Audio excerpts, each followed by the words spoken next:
911, what is your emergency? I think I hear gunshots. What is the address where you heard it at, sir? I don't know. I'm in Parkland Isles.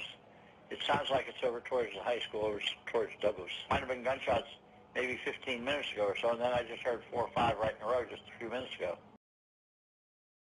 Hello?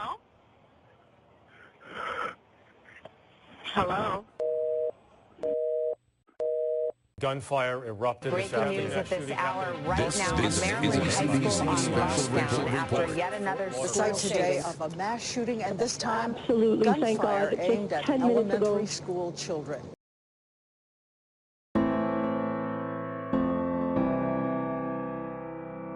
We had an incident 2 years ago, my freshman year, where we had a kid that was threatening our school. We actually went into lockdown for 3 days, and we had to sit in a classroom for about 5 hours every day in the dark. We couldn't make any noise or anything.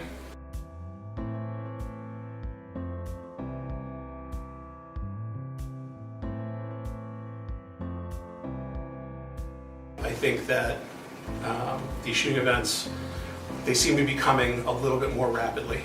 I think, it's not uncommon to hear about these things once every couple of months, if not once a month. I feel more worried about it, like it's more nerve-wracking because you never know like when it could happen.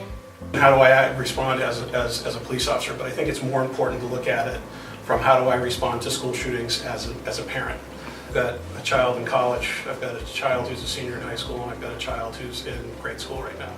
So it hits home more so from that standpoint than it does from a law enforcement standpoint. We have monthly safety meetings where the fire department, rescue, a number of the entities in town are involved, and we set up a year-long schedule for fire drills, evacuation drills, lockdown drills.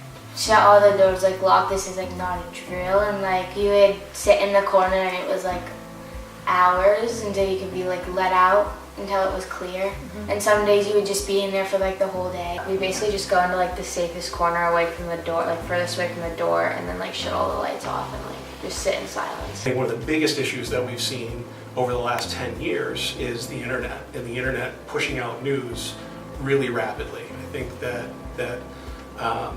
the general citizenry of the United States has a hunger for right now. They want to know what's going on everywhere. So these events, these types of events, get publicized very, very quickly.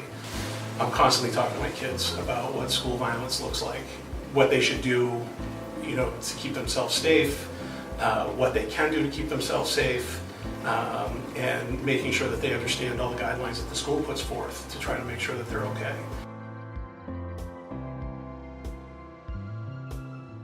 America is an exceptional country when it comes to guns. It's one of the few countries in which the right to bear arms is constitutionally protected. But America's relationships with guns is unique in another crucial way. Among developed nations, the U.S. is far and away the most homicidal, in large part due to the easy access many Americans have to firearms. Gun violence is a problem. Chicago is a prime example. They're shooting each other left, right, and center. Most teenagers today remember the heartbreak after Sandy Hook, but have become increasingly desensitized to such events as they occur more frequently. The individuals who commit such heinous acts are given the power, easy access to weapons, to instill fear into school-aged children. They are dubbed as people who are mentally ill instead of as terrorists. Our reactions to current events are another way of teaching. So CVU had a pretty big reaction to the Parkland shootings last year. We had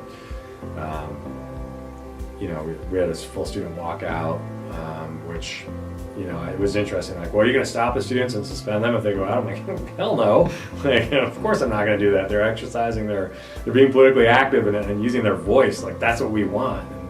And guess what? This other group of students really disagrees with it and is angry, and we have to figure out how to live together in a community at the same time, which we haven't figured out as a country, so let's figure it out here. We spend so much time as schools training people to get ready for a school shooting, and we even ingrain it in muscle memory, right? Okay, this is when I hear this sound, this is how my body reacts, this is what I do. yet we spend zero time training people for like refusal skills around like we spend very little time checking in on a student's mental health, like their well-being, like really connecting one-on-one in authentic and deep ways. I mean, we do that a lot, but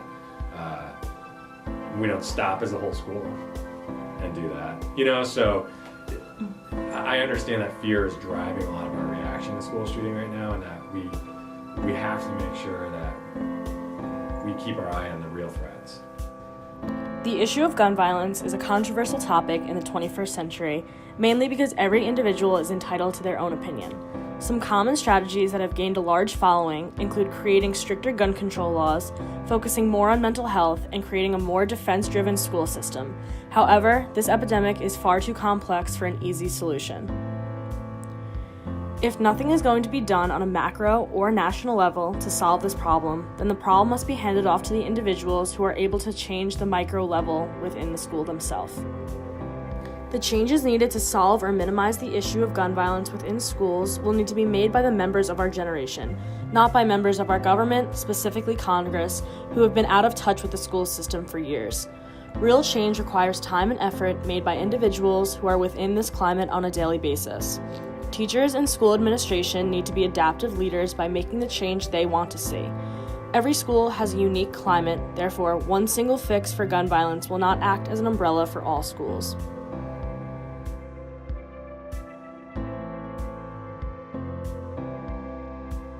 It stops here with this administration and me. I'm not gonna sleep until it's fixed. And Mr. President, we're gonna fix it. Because I'm gonna fix it. Buried their sister. So that's what I keep saying this, because I want it to sink in. Not forget about this. We can't forget about it. All these school shootings. It doesn't make sense. Fix it. Should have been one school shooting, and we should have fixed it. And I'm pissed, because my daughter I'm not going to see again. She's not here. She's not here. She's in North Lauderdale at whatever it is, King David Cemetery. That's where I go to see my kid now.